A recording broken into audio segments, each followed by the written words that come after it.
사도신경으로 오후 찬양 예배를 시작하겠습니다.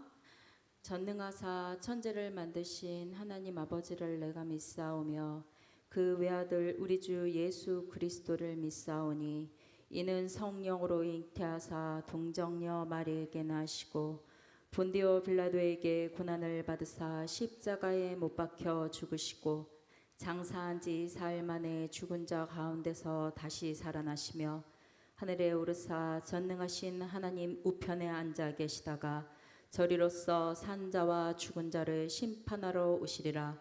성령을 믿사오며 거룩한 공예와 성도가 서로 교통하는 것과 죄를 사하여 주시는 것과 몸이 다시 사는 것과 영원히 사는 것을 믿사옵나이다. 아멘.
고개 들어 주를 맞이해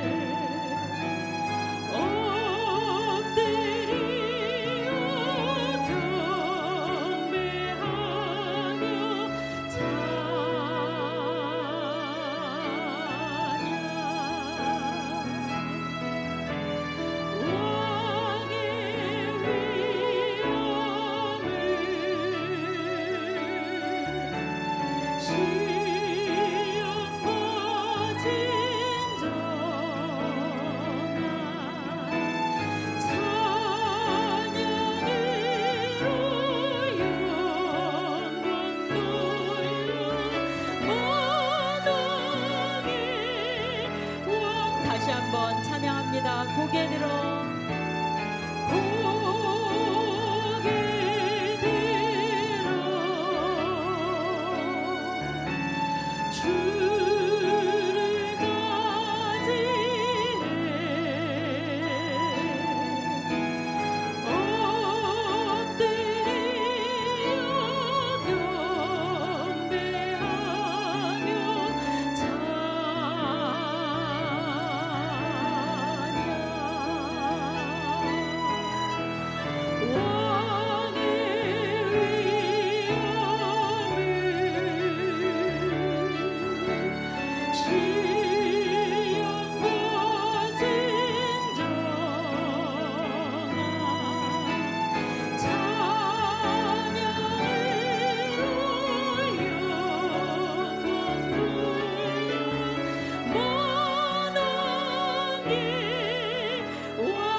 마음 모아 기도드리겠습니다. 늘 언제나 늘 가까이 우리와 함께 계시는 하나님 아버지께 오늘도 부족하고 나약한 모습으로 예배를 드립니다. 이 시간 신령과 진정으로 예배드리게 하시고 말씀을 듣고 변화받아 세상 속에서 주님의 자녀답게 승리하는 삶으로 주님께 영광 돌리게 하소서. 말씀 전하시는 목사님께 영육의 강건함을 허락하여 주시옵소서. 주님의 이름 간절히 부르짖고 기도하겠습니다. 주여.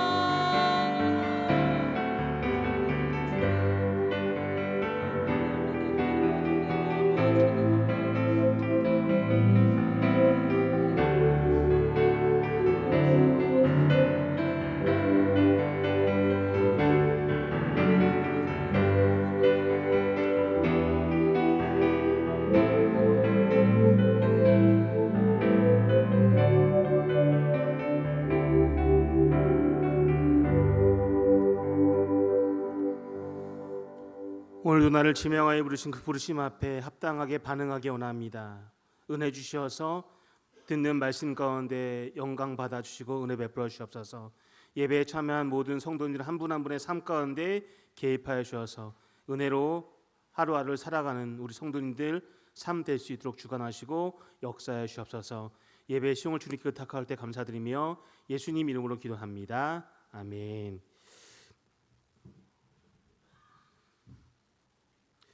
네, 말씀 보겠습니다. 오늘 같이 찾아보실 말씀은 구약성경 사사기입니다. 구약성경 사사기 17장 1절에서 6절까지 말씀 같이 읽도록 하겠습니다.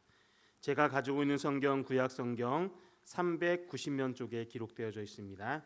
사사기 17장 1절에서 6절까지 말씀 한 절 한 절 돌아가면서 읽도록 하겠습니다. 제가 먼저 1절 봉독해 올립니다. 에브라임 산지에 미가라 이름하는 사람이 있더니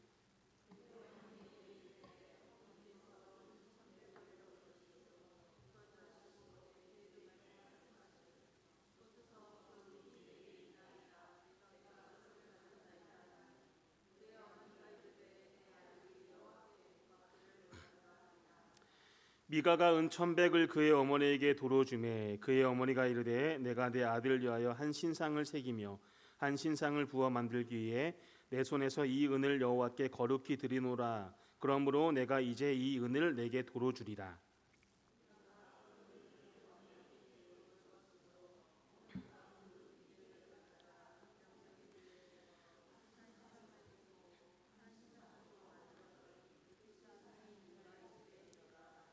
그 사람 미가에게 신당이 있으므로 그가 에봇과 드라빈을 만들고 한 아들을 세워 그의 제사장으로 삼았더라. 함께 읽겠습니다.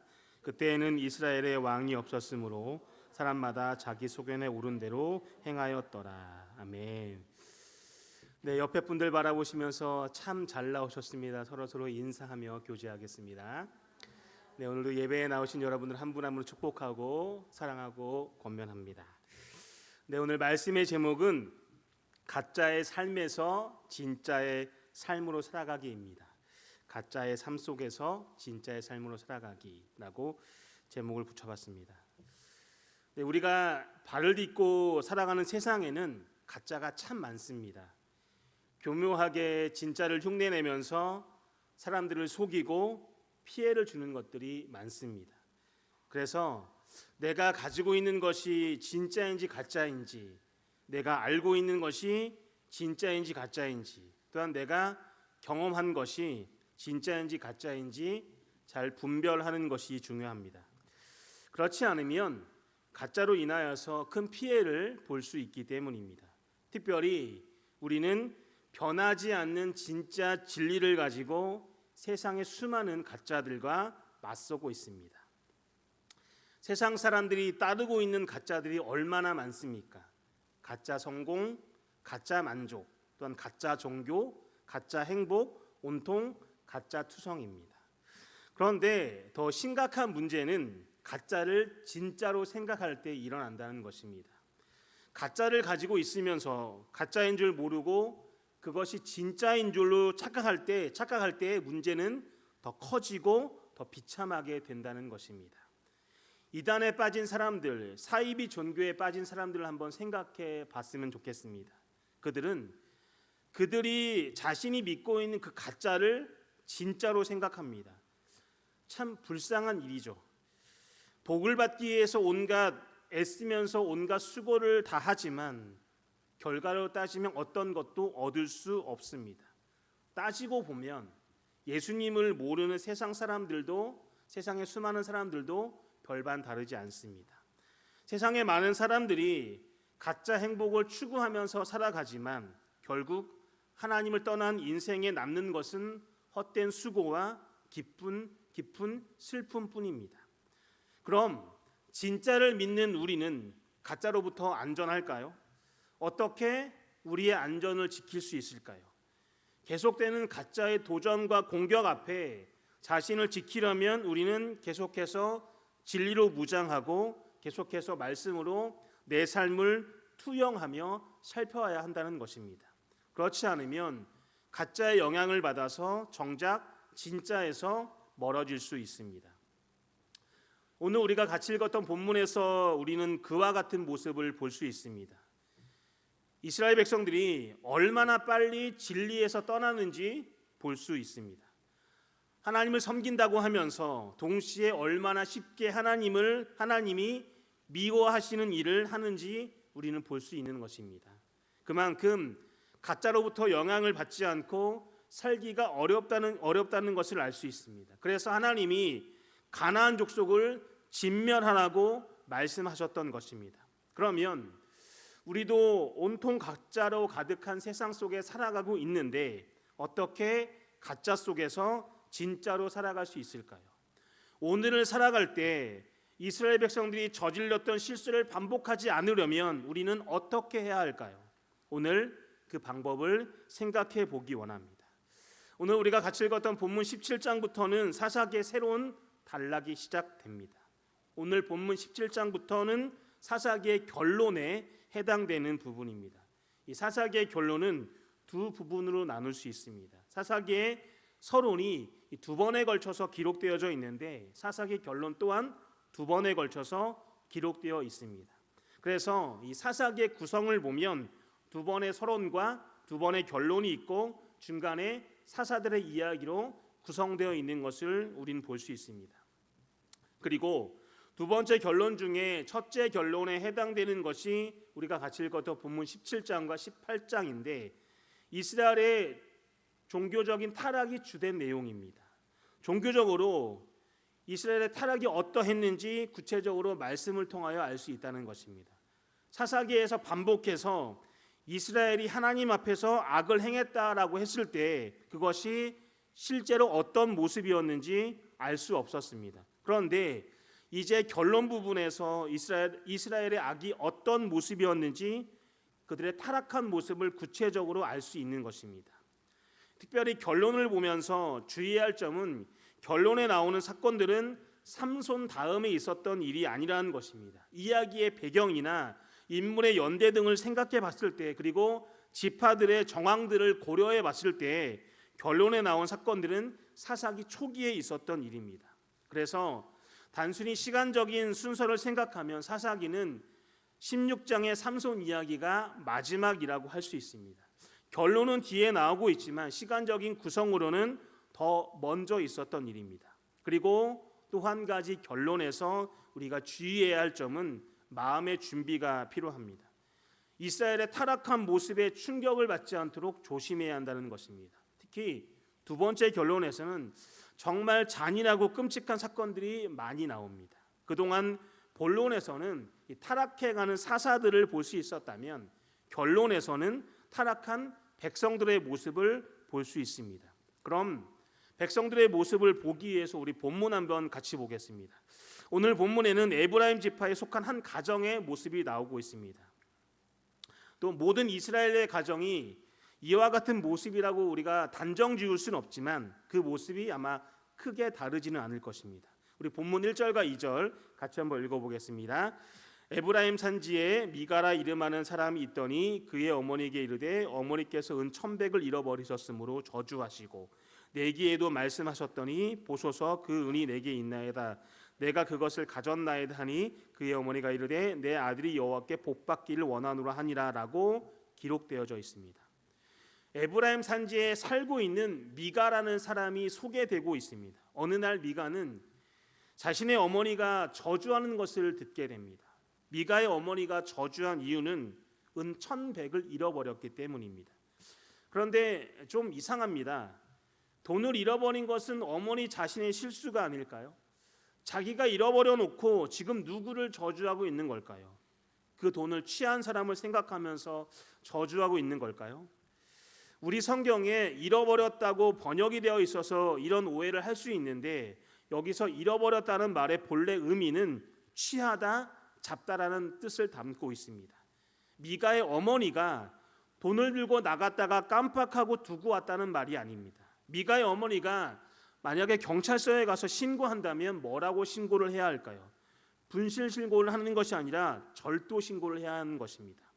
미가의 어머니는 자신의 돈을 훔쳐간 사람을 저주한 것입니다. 미가의 어머니는 얼마의 돈을 도둑맞았나요? 은 1,100입니다.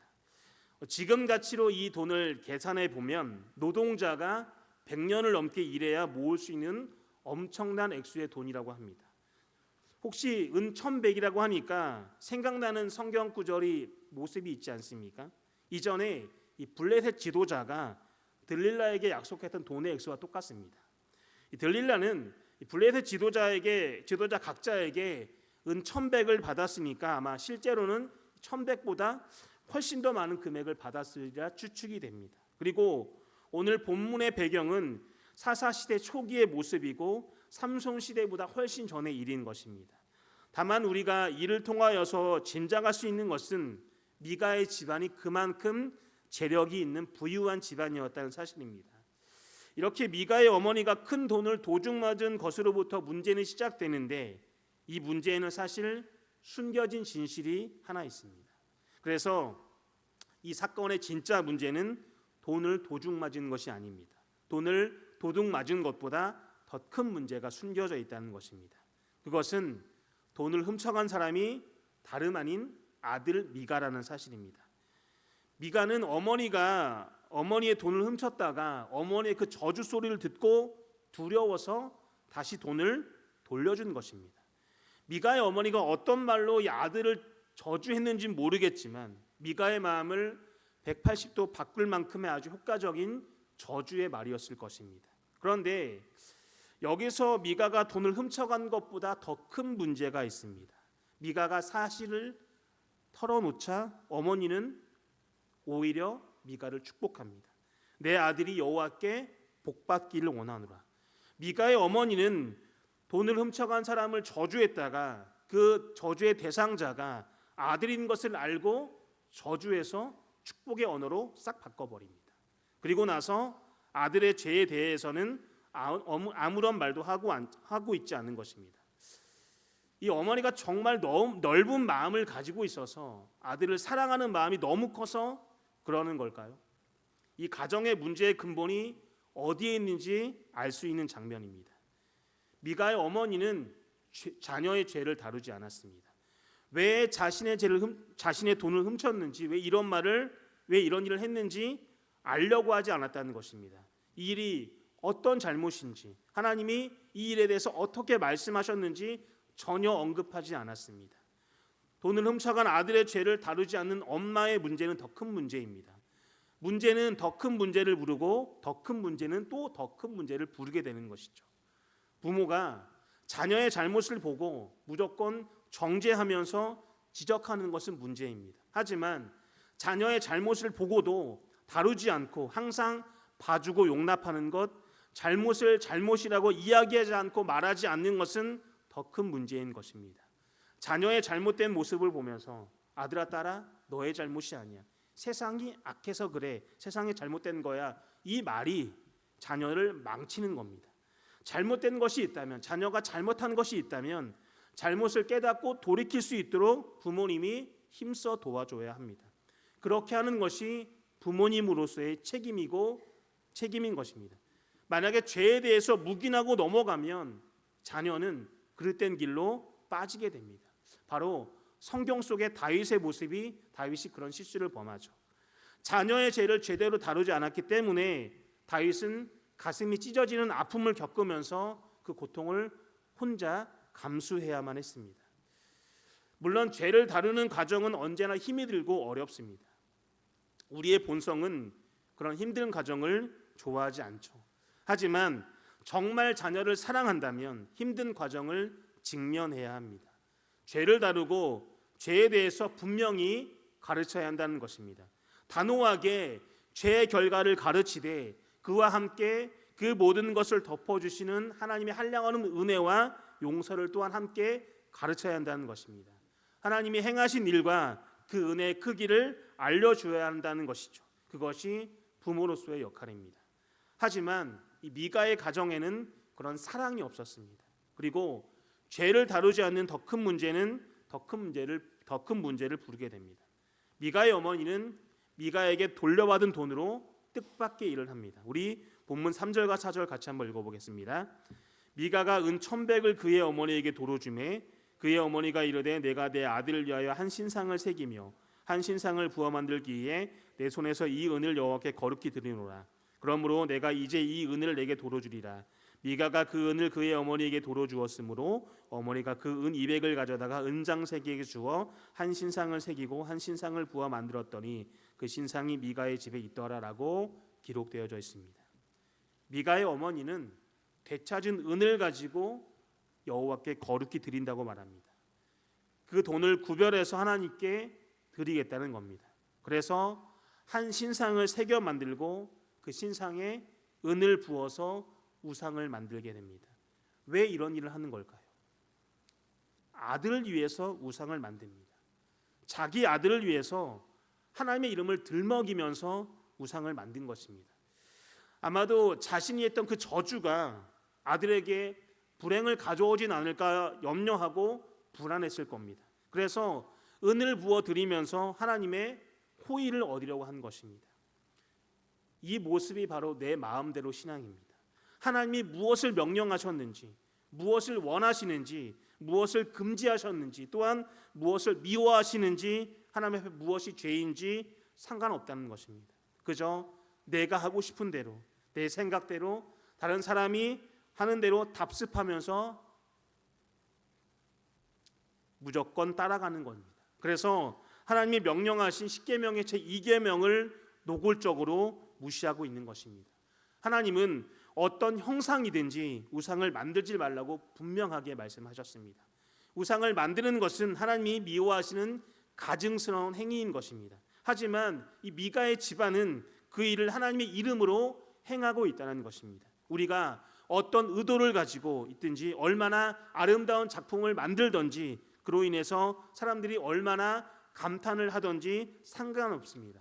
하나님을 형상으로 만드는 것은 하나님이 철저하게 금지하신 일입니다. 사람이 만든 것으로 하나님을 대신할 수는 없는 것입니다. 사람은 그 어떤 것으로도 하나님을 표현할 수 없습니다. 하나님은 영이시기 때문에 우리가 만든 형상으로 표현할 수 없을 뿐더러 사람이 형상을 만들어 버리면 하나님의 한 부분을 표현할 수 있을지 모르겠지만 그 순간 하나님의 다른 부분은 왜곡시키고 하나님이 아닌 것을 표현하거나 하나님에 대하여 오해하게 만든다는 것입니다.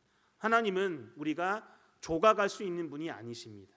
하지만 미가의 어머니는 우상을 우어 만들었고 그 우상은 미가의 집에서 그들의 하나님이 되고 맙니다. 그리고 미가는 집안에 추가로 무언가를 계속해서 만듭니다. 우리 본문 5절 같이 한번 읽어보겠습니다. 그 사람 미가에게 신당이 있으므로 그가 에봇과 드라빔을 만들고 한 아들을 세워 그의 제사장으로 삼았더라.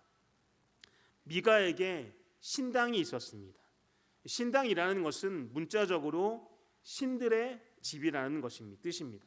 미가에게는 신들을 모셔두고 제사를 드리는 장소가 있었던 것입니다. 그래서 제사를 드리기 위해서 하나님이 정하신 성막에 갈 필요가 없었던 것입니다. 내가 원하는 곳에서 제사 드릴 수 있는 것입니다. 그럼 미가에게 은으로 만든 따끈따끈한 신상이 하나 새로 생겼습니다. 신당과 신상이 있는 미가가 또 무엇을 합니까? 만들까요? 에봇과 드라빔을 만듭니다. 에봇은 잘 알고 계시죠? 제사장이 입는 옷으로 하나님의 뜻을 구하는 데 사용했습니다. 그리고 드라빔은 점을 치는데 사용했던 우상입니다. 하나둘 자신이 원하는 것을 갖추어 가는 미가에게 남은 것이 무엇이겠습니까? 바로 제사장 직분입니다. 그래서 미가는 자신의 아들을 제사장으로 세웁니다. 하나님은 제사장 직분을 누구에게 주셨죠? 레위 자손에게만 주셨는데 미가는 자신의 아들을 제사장으로 세웁니다. 하지만 이것을 알고 있음에도 불구하고 미가는 이를 철저히 무시하고 자신의 아들을 제사장으로 세운다는 것이죠. 미가가 하나님의 말씀을 몰라서 그렇게 행동했을까요? 아닙니다. 후에 보면 미가가 레위 청년을 제사장으로 고용하는 것을 보면 레위 자손이 제사장이 되어야 한다는 것을 분명히 알고 있었습니다. 하지만 미가에게는 이게 그렇게 중요하지 않았습니다.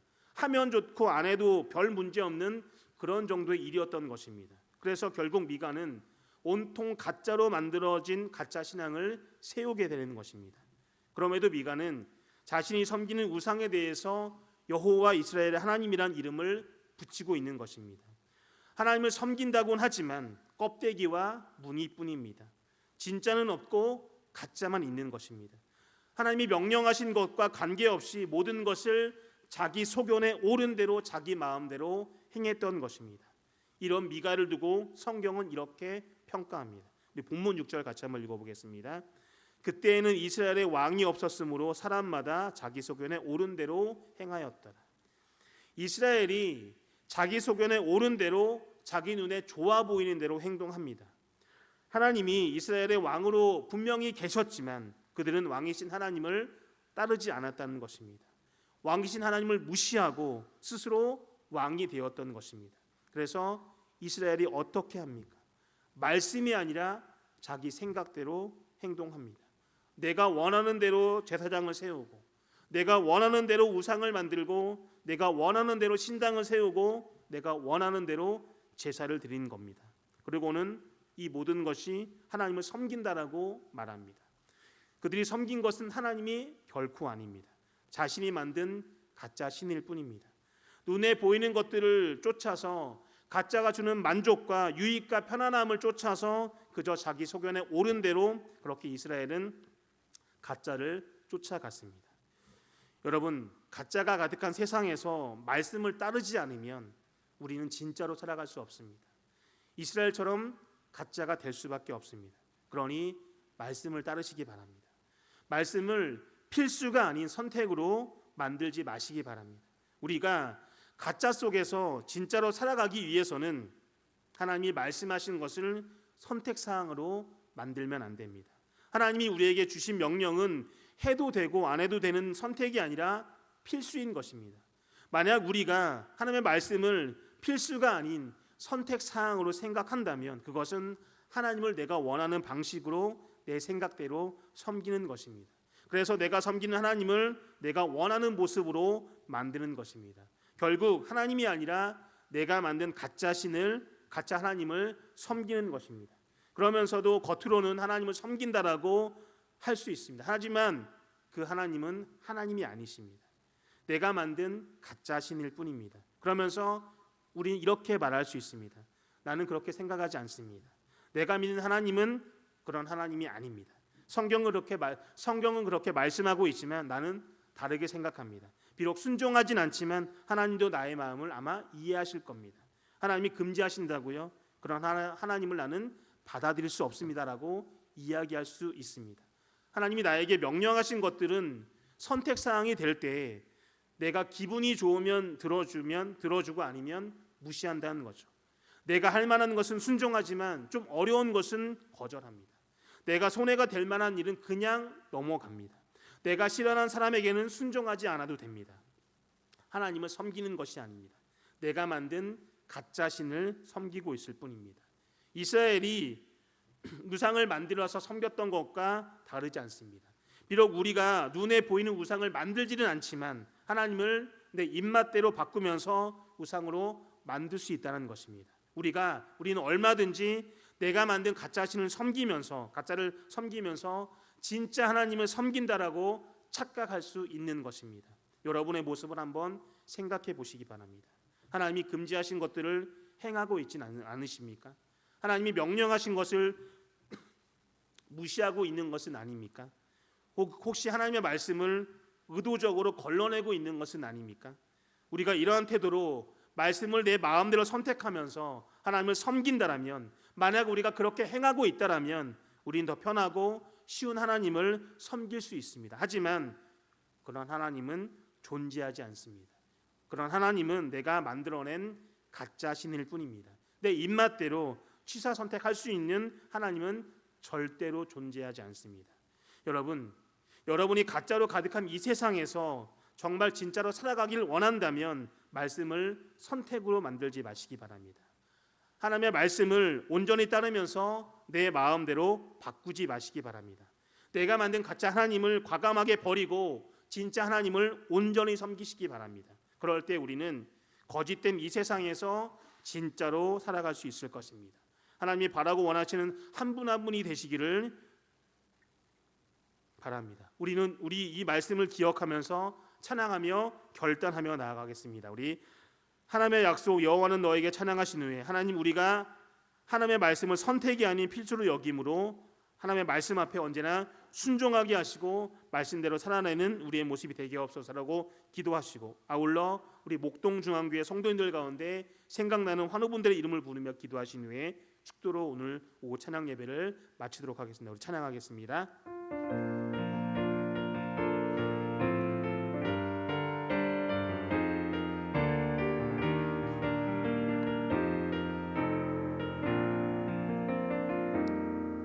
여호와는 너에게 복을 주시기를 원하며 너를 지키시기를 원하시며,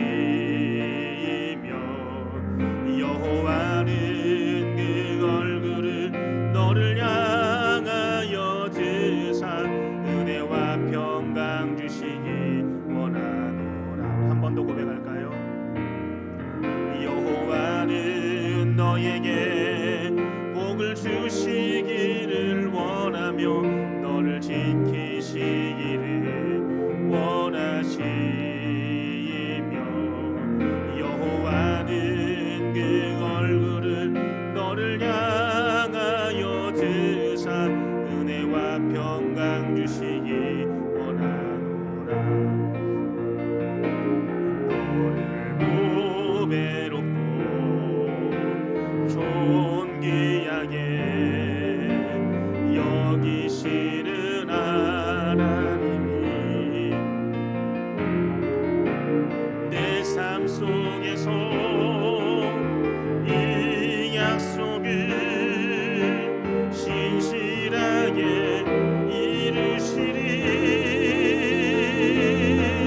땅에 기름진 것으로 하늘에 신령한 것으로 너를 복주시고 지키신 하나님이 너의 영혼 잘 되도록 은혜 베푸시며 평강으로 인도하시리. 너를 보배롭고 존귀하게, 너를 보배롭고 존귀하게 여기시는 하나님이 내 삶 속에서 이 약속을 신실하게 이루시리. 땅에 기름진 것으로 하늘에 신령한 것으로 너를 복주시고 지키신 하나님이 너의 영혼 잘 되도록 은혜 베푸시며 평강으로 인도하시리. 우리 들은 말씀을 기억하며 우리 기도하며 나갑니다. 기도하겠습니다. 아버지 하나님 감사합니다. 오늘도 주의 은혜 가운데 하루하루를 살아가게 도와주심 참으로 감사합니다. 우리가 이 세상 살아갈 때 오직 주의 말씀 의지하며 주의만을 붙들며 나가는 우리의 신앙대를 주여 붙잡아 주시옵소서. 무엇이 참된 진리인지, 무엇이 참된 복음인지, 무엇이 참된 말씀인지 분명히 깨달으며 나가는 우리 신앙대를 주여 붙잡아 주셔서 가짜 신앙에 흔들리지 않게 도와주시고 주시고 가짜의 모습에 흔들리지 않게 도와주시고 진짜 참된 진리를 가지고 오직 말씀만을 붙들며 나가는 우리의 모습 되도록 주여 붙잡아 주옵소서. 마음과 뜻과 정성을 다해 온 전심으로 오직 주님을 섬기며 나가기 원합니다. 나 일생에 오직 주님만이 나의 주인 되시길 소원하니 내 일생에 오직 주님 찾아오셔서 날마다 나의 삶의 주인 되시고 날마다 내가 주님만을 붙들며 주님만을 무지하며 주님만을 바라보며 나가는 나의 신앙 되도록 주여 붙잡아 주옵소서. 아버지, 우리 목동중앙교회 속하는 성도들 가운데 원치 않는 질병과 상함으로 말미암아 고통당하고 아버지 고난당하는 귀한 성도들이 있음을 기억하며 아마 나가기 원합니다. 하나님, 병원 진료를 받고 있는 분들 치료받으신 한 분 한 분 찾아가셔서 하나님 처음 조성하셨던 그 창조의 목적대로 다시 한번 회복되는 귀한 역사에 들어 붙잡아주시고 날마다 주의 은혜로 살아가는 우리 귀한 분들, 우리 귀한 성도님들 한 분 한 분에 들어 주여 붙잡아주셔서 하나님, 우리가 주의 은혜가 아니고서는 살아갈 수 없음을 고백하며 나아가는 날마다 주의 은혜를 아버지 갈망하며 날마다 주의 은혜에 갈급하며 나가는 우리의 모습을 들어 주여 붙잡으시고 역사하여 주시옵소서. 이렇게 한 가지 주심을 기대합니다. 찬양합니다. 영광받아 주시옵소서. 이제는 주 예수 그리스도의 은혜와 하나님 아버지의 그 크신 사랑과 성령의 감화교통 역사하심이 하나님의 말씀을 선택이 아닌 필수로 항상 여기며 말씀 앞에 겸허히 나 자신을 조명하며 또한 말씀대로 살아가기를 결단하며 나에게 맡겨진 삶을 구별되게 살아가겠노라고 다짐하며 결단하는 이 자리에 함께 모여 예배한 성도님의 삶과 가정 위에 그들의 일터와 사업장과 우리 목동중앙교회와 대한민국 이민족 위에 지금으로부터 영원까지 항상 함께 있을지어다. 아멘.